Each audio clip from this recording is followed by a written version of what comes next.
We are on agenda item 12, page 102, the HIF enabling, cheapest. Just about to spill my coffee. Page 102, yep. Blair, take it away. Thank you, Chairman.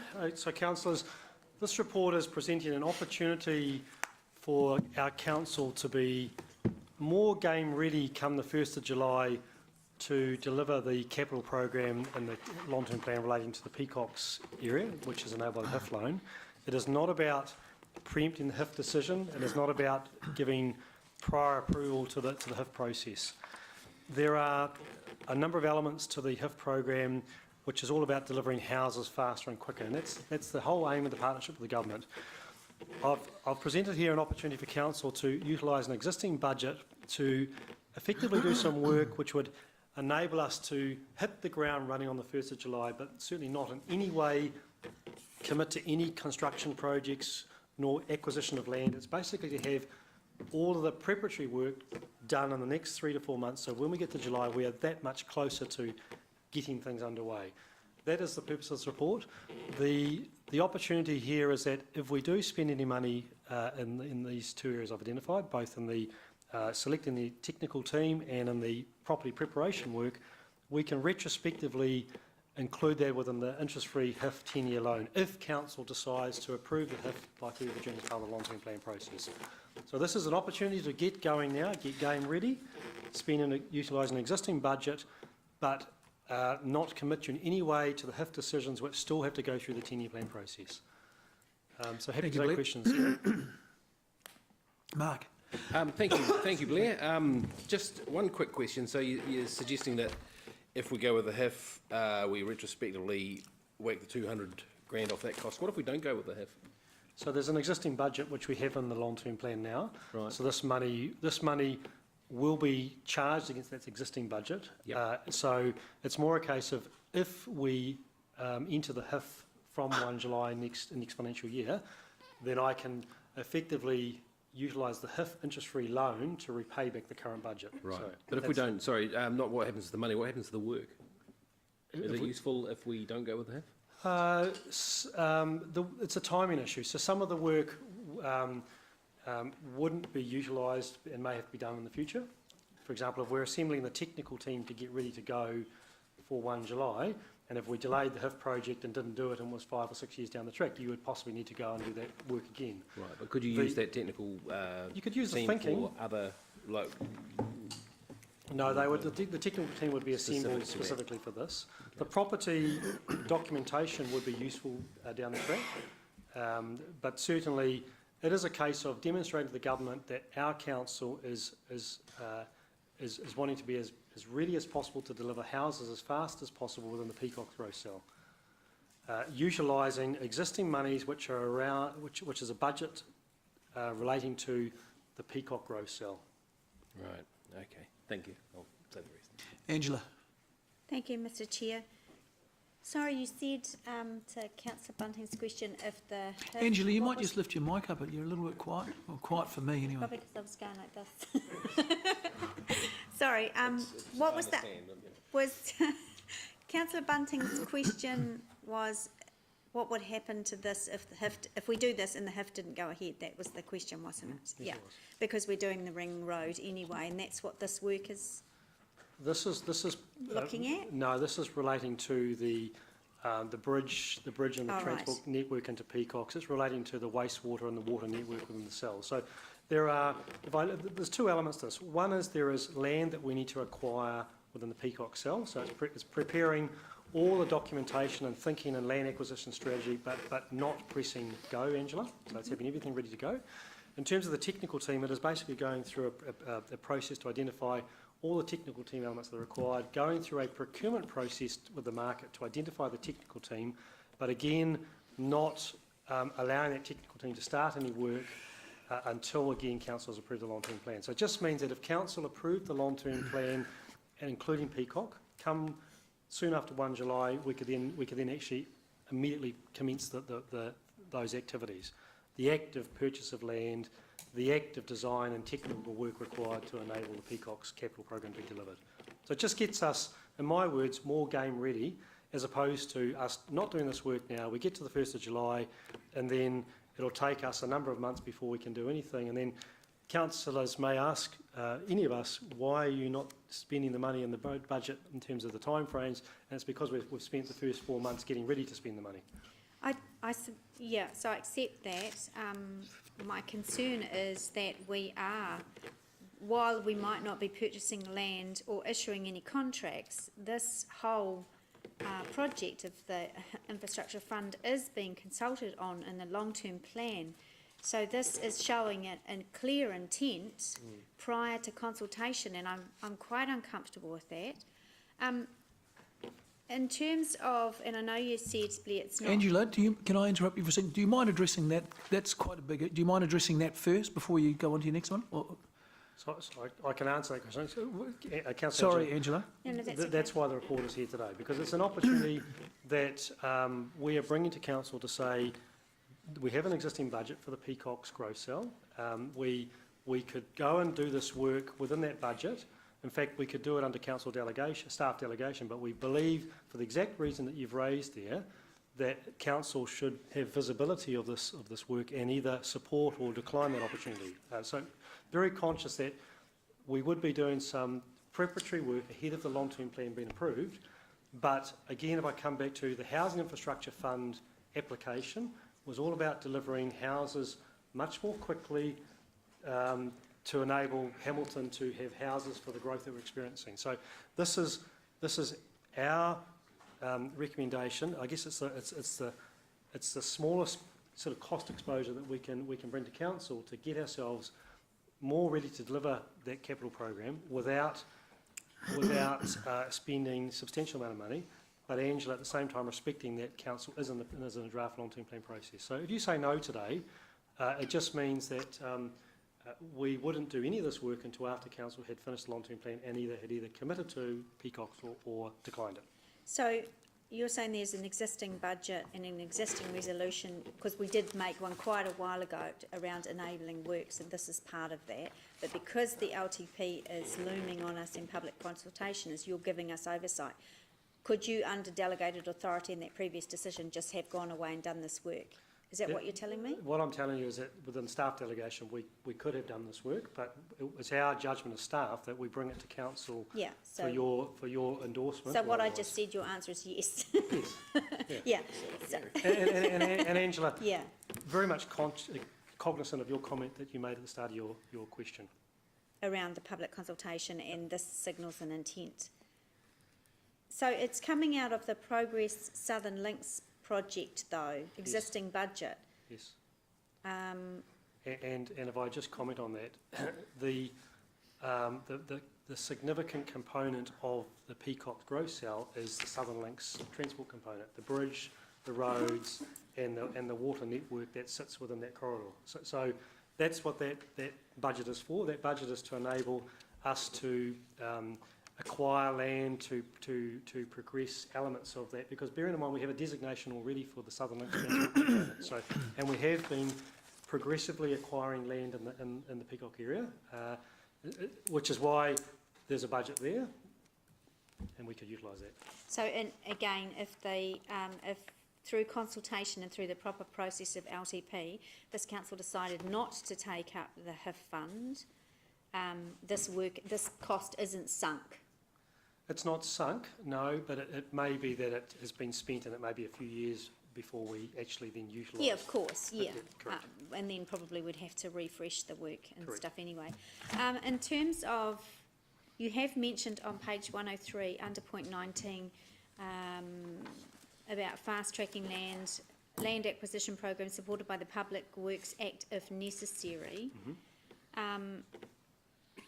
And this will be a question perhaps further down the line, but are there going to be, can you give me an indication now, are there going to be substantial homes in the way of this project? There are a number of properties impacted by the designation, and those properties have been through that designation process. So everyone who is affected is fully aware that their property is subject, those who are affected are fully aware their property is subject to designation. We have acquired some properties where the houses are directly affected, and there's one immediately to the south of Hamilton Gardens on the riverbank where we've acquired that. But Andrew might be able to, if there's any specific other properties, Andrew? The designation that council secured in collaboration with NZTA at the time took quite a number of years and involved extensive discussion with property owners. Now, I accept no one wants a road on their property, but there was extensive consultation over years, and then that fed into the formal RNA process.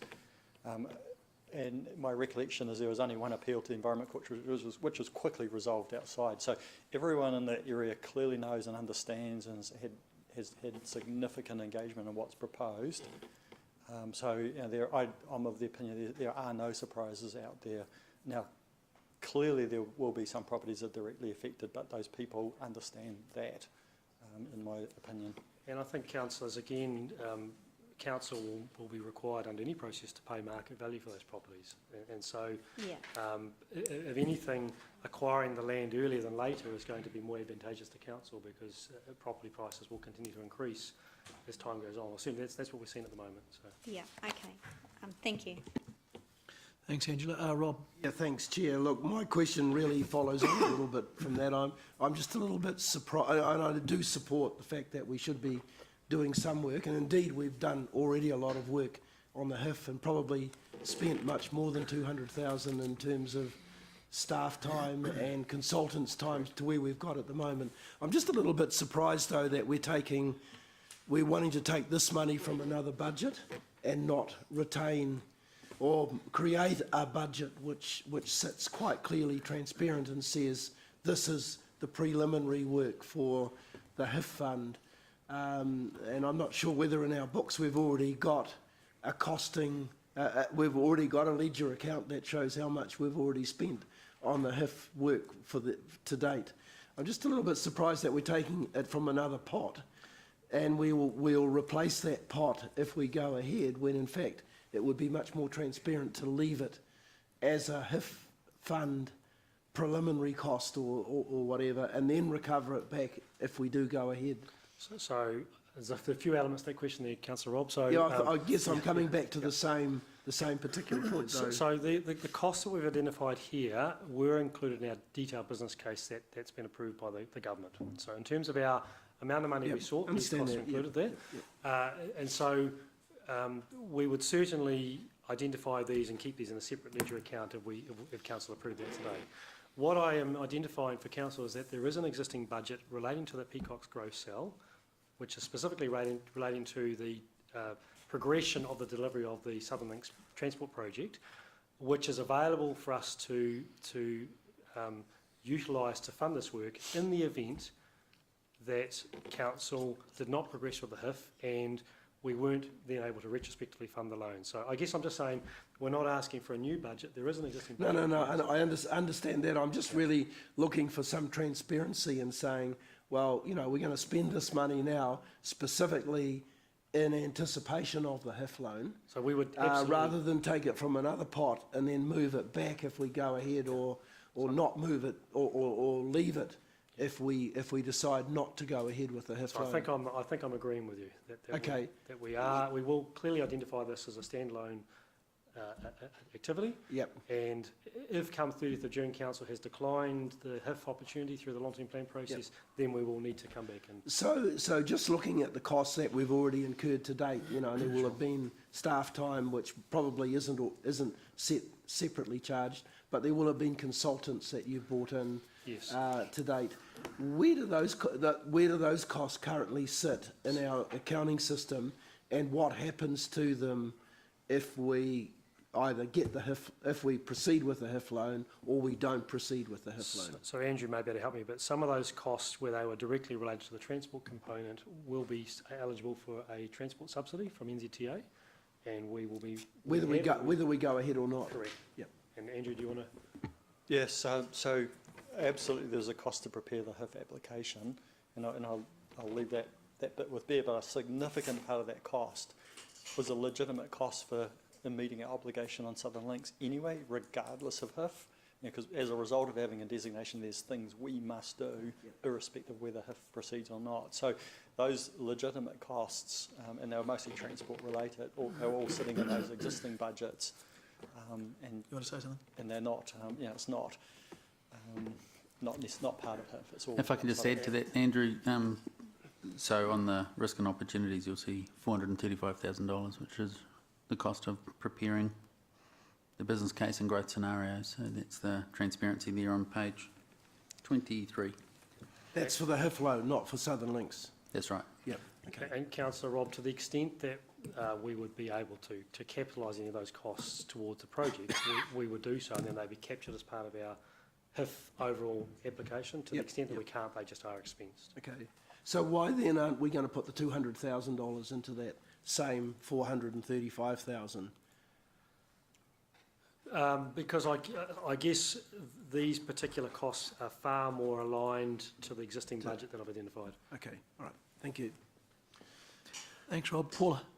Thank you. That's answered some of my questions. The only one I think it might not have touched upon is how this relates to the phasing of the Peacock growth cell, because there is off Dixon Road, and there's some enabling. There's some that can go ahead at its pace now. There's some that needs a little bit of enabling off there. How does this forward spend relate to the proposed timing and phasing of Peacocks?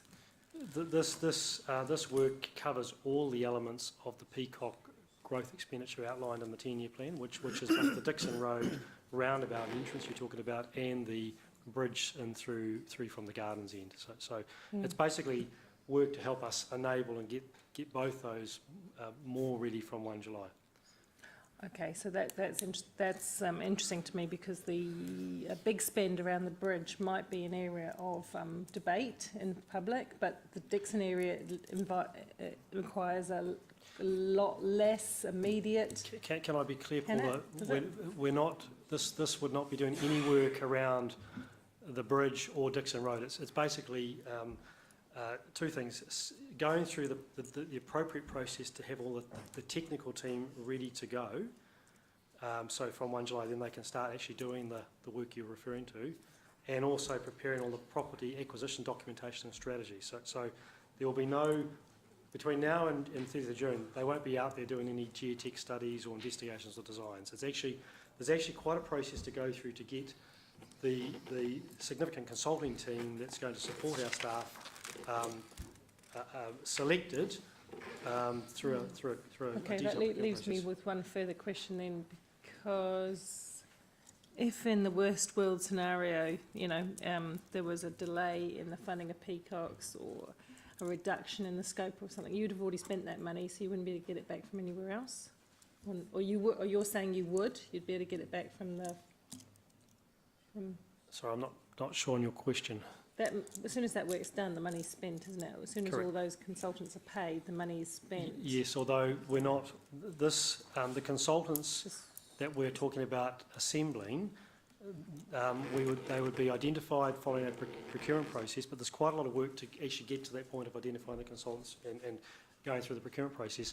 They would be appointed subject to council approving the long-term plan and subject to council entering into the HIF agreements. So those consultants wouldn't have done any work. So they wouldn't have done any work, No. But on day one, they'd be all lined up. Correct. They'd be saying, on your marks, get set, go. Exactly. Okay. Is that how you do it? What's that? On your marks, get set, go? Ask Andrew. Angela, I'm trying to use, It's a different everyday way language.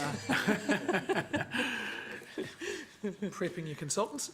But I guess, council, in the scheme of a $300 million capital program, what we're talking about here is spending up to $200,000 to get ourselves to be that much more quicker to go from 1 July. If council declines this opportunity, it just means that this work would start from 1 July if you approve the long-term plan with the HIF fund. So that's most simply what it's about. It's about just being ready to go more quickly. Thank you. Yeah, thank you. Are there any more discussion or questions? All right, I'll move the report. Do I have a seconder? Mallet, Casson, those in favour? Oh, sorry, any debate? Oh, sorry, looking at the screen. Angela. Look, I won't be supporting this at this time. I appreciate, Blair, you answering and clarifying that the decision back late last year about the enabling project, but we are heading into an LTP. This feels like the cart before the horse. I appreciate that it's a small monetary amount in the grand scheme of things, but it feels to me like we're doing a bit of a disservice to our residents and to the good faith that public consultation has. So for those reasons, and also I wanted to support where Councillor Pascoe was going. We set up a project management office a couple of years ago so that we could capture spend on big projects like this, and I want to see that start coming through, because we must be close to $1 million so far, probably 700,000-800,000 for the HIF fund, and I want to see that reported transparently. Otherwise, we're ending up with bits of budgets all over the place, and we had that experience a very long time ago with a car race, and dropped the ball on that one. So at this point in time, too close to public consultation, we need to be honest about that with our members of the public, and it's time to just wait and for us to hear their views now. Thank you. Jeff? Thank you, Gary. No problem. I support this. I think it's a sensible, common sense, practical thing to do. The money we are talking about being spent here is in existing budgets. There is no new expenditure involved. It's been taken out of existing budgets. And for me, it's extremely prudent to be planning ahead on this particular issue. The peacocks with HIF, if it proceeds, is going to require really efficient land acquisition and then a very tight construction program if we're going to get the best out of it. And quite frankly, we need to be as prepared as we possibly can be. It's a very, very big project. This is a prudent decision. It's not presumptuous, it's prudent. Why on earth wouldn't we do this? Why wouldn't we plan to be as far ahead in the game as we are, to be as efficient in our delivery of peacocks as we possibly could be if it's going to go ahead? This is all that staff are asking for us today, so they can get on with it when the button gets pushed straight away. If peacocks goes ahead, we want to be in a position where we can hit the ground running and we can provide houses for our citizens as fast as possible. I hear a lot of talk from some of the councillors about provision of affordable housing. We need to get more houses. Here we are, we're trying to get organised to do that, to work as efficiently as we can. So I support this staff recommendation. It's common sense to me. Thank you. Rob, just before the meeting, I asked if you could jump up. I have just get an urgent call, which I knew was coming. This may or may not be the important part of it, but I just asked Rob if you could check it. Jump in. Do you mind jumping in now, please? Yeah, thank you. I could be back in 5 minutes. I could be back in an hour. Yeah. Kiss me, Hardy. God, we know our history, don't we, Dave? And we make sure everyone else knows we know our history.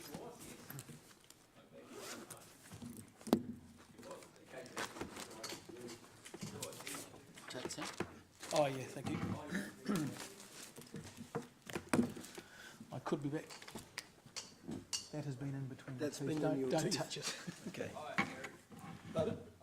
Yeah. I'll move that out of the way too. I don't want to be.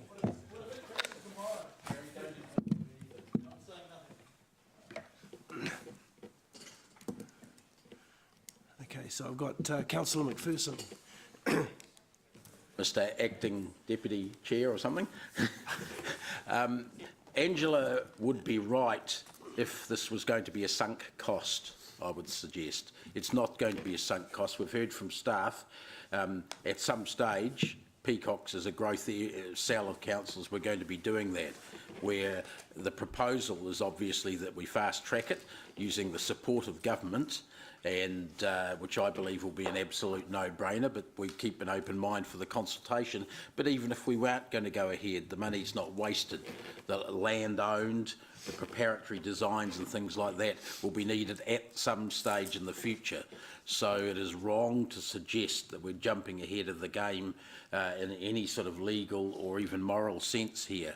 It doesn't second guess whether we start things or not.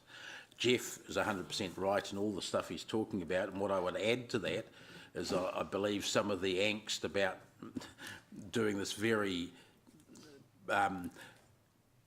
sensible preparatory work is that enables us to spend the money we allocate in the year we allocate it, the big spends, the constructions and that sort of thing. One of the big problems, Angela and others will know from being in this council for a while, has been the fact that we don't spend in the years that we collect the money in on many large projects. We're always behind the 8 ball, we're always late, we always have a whole lot of unspent money in the project's budget. This actually assists us to not actually get there.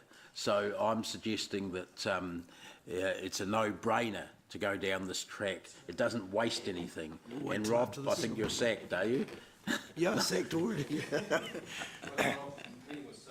Oh, went very well there. It was excellent chairing while I was speaking, Councillor Hallett. Can you stay there? Councillor McPherson, you finished? Yes, Thank thanks. you. Mark, Councillor Mark. Thank you, Chair.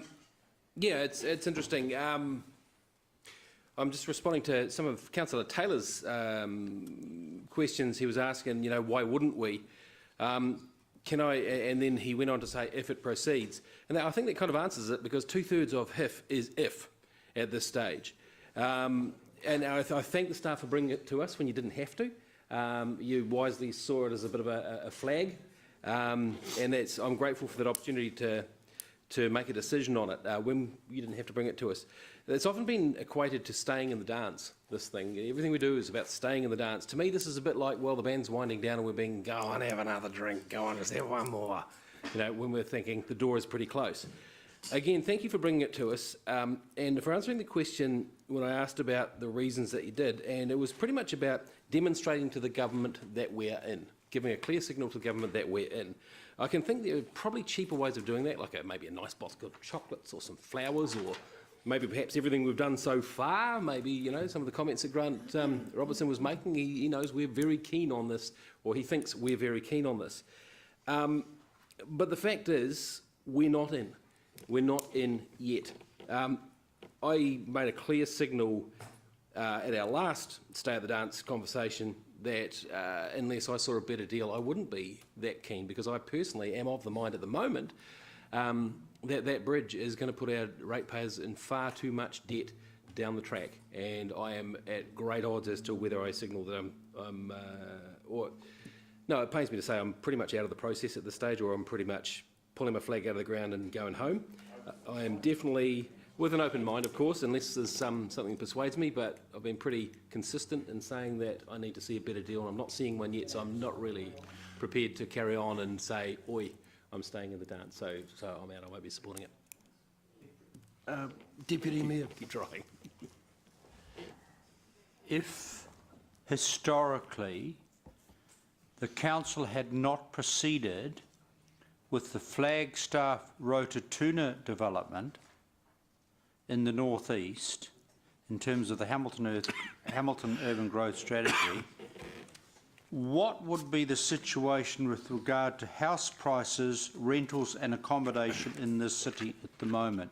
Would we be thanking sincerely those previous councils for not proceeding with the Rototuna Flagstaff northeast development? Would we thank them that they decided to turn off the tap? Any project has risk, but in the great economic story of supply and demand, both not only for home ownership, for home rentals, for emergency accommodation, you name it, for transport solutions, Southern Links, for economic development, if you want Hamilton to maintain its place as the 4th major centre of the country, because look at Cambridge, look at Tikawhara, there are other growth areas, other choices. So I do find the ambivalence somewhat remarkable. All we're doing today is totally consistent with the Julie Hardacre mayoralty administration. Under the previous council, we were purchasing land, we were doing stuff in preparation for peacocks. This is no different, irrespective of the HIF fund. And I'm just going to be consistent with Julie Hardacre's council, the Andrew King council, and support this. Thank you, Deputy Mayor. Councillor Siggy. Yeah, thank you so much, Mr. Chair. I'm on board with Angela, Councillor Angela and Councillor Bunting, because it is about the if and not the when. And yes, I think we need to look in the future, absolutely, and I think we need to have a vision. But on the other hand, it's only a few months away, and we are in the 10-year plan. And I assume that the staff is overworked anyway, so this is an extra. I hear this all the time, so this comes up. And yes, it's nice to be prepared, but it's not, we're preparing for something we're not 100% sure yet. So I just, at that moment, I can't support that either, although I know you've done a lot of work already, Blair, on that. But yeah, it just makes me a little bit nervous that we're jumping the gun here. Thank you. Chair Gary. So I've got 2 votes, you remember that? No, only one. Thank you. Look, I think this project here is a totally different category to what we've been discussing before with H3, etc. This is the whole fundamental reason you have a city council, so you get the economies of scale such that you can develop the core infrastructure that provides homes, provides houses, provides business, provides jobs, economic growth, the prosperity from which everything else flows. You don't have this, you don't have anything else, okay? This is the cake, this is not the icing on the cake. And I'm still a little surprised. My understanding of what Blair said, and I don't know if Blair can speak again, was that this was already budgeted for. It won't be wasted money if the HIF doesn't go ahead, because some of this work's going to happen somewhere down the track. So I'm not sure why people, well, sorry, I respect everyone's views here, but I think some people are getting hooked up that if this 200k is spent, it's gone forever. I don't think it is. I'm pretty sure that the work that this 200k will be spent on will last, will be used possibly later down the track if the HIF doesn't go ahead.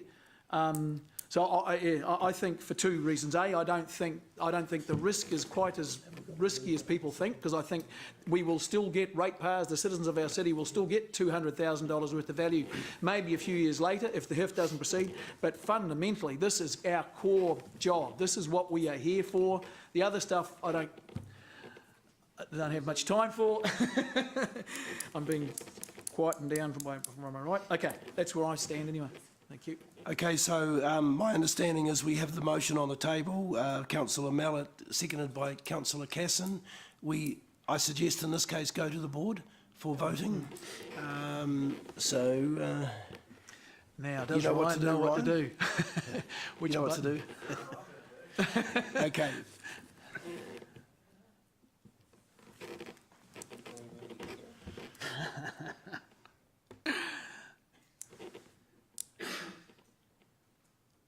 So the motion is carried. Sorry? No, your call. The motion is carried, 8 for, 5 against. Right, thank you. Gary, you can have your seat. Thanks, Rob. Get out of here. I'll just grab a couple of your lozenges if you don't mind. You've done it before, haven't you? You know what you're doing.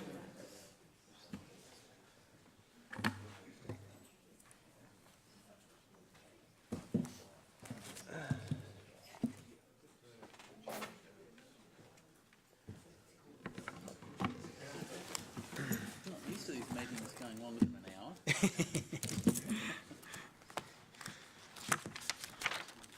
Thank you, Rob, for standing in. Now I've lost my with the last thing. This is the last public thing, isn't it? Item 13. Okay.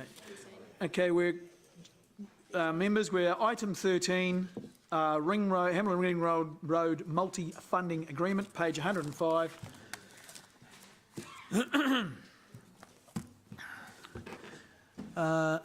Andrew's here. Good afternoon. This is a really good news story. We've been working really hard with the NZTA over a considerable time period, looking for a better than normal deal to finish the ring road. So that a normal deal is 51%. Now that's a a challenge in itself sometimes to just achieve the normal 51% subsidy. This is more than that. This is recognition by NZTA that as a result of finishing the ring road, there's some benefits to state highway users on Cobham Drive, and so they're prepared to make a contribution to the project recognising those benefits. So in dollar values, based on current estimates, it's about $18 million, but that's gross. So, taking account of the 51% subsidy, it's about $9 million upside for Hamilton City Council. So it's a really, really good outcome, and I'm just here today to share that good news with you and get a delegation to our Chief Executive to execute a contract on this basis. Thank you. Andrew, can I just ask a question before Dave? Paragraph A, just to be quite clear, there's two cuts of this, isn't there? That 43.4% will be funded NZTA. I'll explain. Okay. So NZTA do not want to compromise the normal subsidy model, which is the 51%. But so the way the deal's been prepared is that there's a gross cost to deliver the project. And Gross, not a growth. Gross. A gross not cost. growth. Okay, gross. And 43.4% of the total cost of the project will be invoiced through to the state highway arm of NZTA, and that's the cost. That's the prize, and that's what they're offering to me. That's very unusual. That's the basis of the deal. The remaining costs, which is 56.6%, that would be eligible for a normal 51% subsidy. So what it means is Hamilton City Council is left to fund 27.7% about 25% of the whole project. Okay. Thank you. That was okay. Thank you, Dave. I'm glad you asked for that explanation from Andrew, because the way the motion's worded, it's impossible to understand. The way you've said, it's quite good. He's a water engineer, for God's sakes. Yeah, well, that's right. No, it's effectively, though, a 72% far rate and it's a very good precedent, even though we would never say that to NZTA officially, because any time one of our roads intersects with a state highway, there's the far rate we're seeking, 72%, which I think is justified too, because by having an efficient intersection, you make the state highways work efficiently. If you had a roundabout, for instance, where we're talking about this overbridge, it would gum up the state highway dramatically. So it's quite logical that they would do that, but I think it's really good thinking and good work by staff. As a precedent, I totally support it and would like to move the motion. Bloody glory hog. Yeah. Okay. There's no further discussion. Dave, move it. Yeah. I'll second it. Okay. Is there any debate? Leo? Oh, you still got a question? Okay. So the Wairere Drive now, this will go across Cobham Drive, and that'll be the end of this project. Will that be correct? So this concept drawing that council's approved has the state highway going up, Cobham Drive going up, and the ring road, Wairere Drive, comes in underneath. That's right. And that would complete the project. And the reason for putting Wairere Drive underneath on the ground is because of all the walking and cycling benefits and all of the connectivity that we've discussed in previous sessions. And so but it's because of the not having a roundabout or traffic lights on Wairere on Cobham Drive that's allowed me to run an argument around benefits to the state highway. So Wairere Drive will then finish on the other side of Cobham Drive, and then we wait until we know what's happening with the HIF. Yeah, this project completes the ring road. That's the end of it. Now, whether council continues further south, that's a council decision, and what council chooses to name those roads, that's a council decision. But this is the last part of the ring road. This will deliver you a complete and finished ring road, essentially. It's got connections from that finished bit back onto the Cobham Drive. Yes, this includes the ramps, yes. Gotcha. McPherson's Fantasy? Name for a road? Okay, I think... Andrew, I'll quickly jump in before anyone actually comprehends what he said then. Of course, the ring road's not completed until Southern Links is completed. That is the final part of the ring road. That is, this completes one end of the ring road, but the other end of the ring road still hasn't been completed. I'm asking you. You said that this completes our ring road. In terms of the ring road that was identified in our transport strategies to date and what we're designated as a city, as an entity, this would complete that package. But obviously there's more to come with Southern Links and other components, and the timing decisions for those components sit with council going forward. But this, as a viable entity to get around the city, this would complete that circle. And we've got the new NZTA underpass into the gardens at the end of Grey Street, so this will give us access into the gardens at the other end of the gardens, at the extreme south of the gardens, obviously, but this gives us another way of pedestrians and bikes getting through without having to negotiate the road. Absolutely does, yes. Yep, definitely. Thank you. Martin? So just clarify the bit, like obviously the future proofing of the link across the river to the Southern Link. So what exactly do we see in this, I guess, stage one of this, the interconnection? In terms of protecting moving further south? Yes. So we've taken, obviously taken extensive consideration around the Southern Links designation. So the Southern Links is a timing decision. Sure. So this project takes account of all of the geometry and crossing angles. So it doesn't preclude Southern Links. It's just absolutely accommodates Southern Links. So the decision that's left to be made is one around the timing of Southern Links. So basically this gives us a seamless joining of Cobham Drive to the Eastern Arterial, but it's future-proof for Southern Links crossing. Correct, yes. Right, thank you. Okay, McPherson, Mallet. All right, we'll move to voting. Actually, perhaps we just do it by the voices. Those for, is there any against? Okay, thank you. Passed. Passed. What? Oh, I'll pass here. Okay, we have now moved, we've finished our public portion of the meeting. Yes, I need to read something, don't I? That's the mic up there. Sorry, we will now move into private section of our meeting. Mallet, Casson, those in favour, those against, any against? Okay.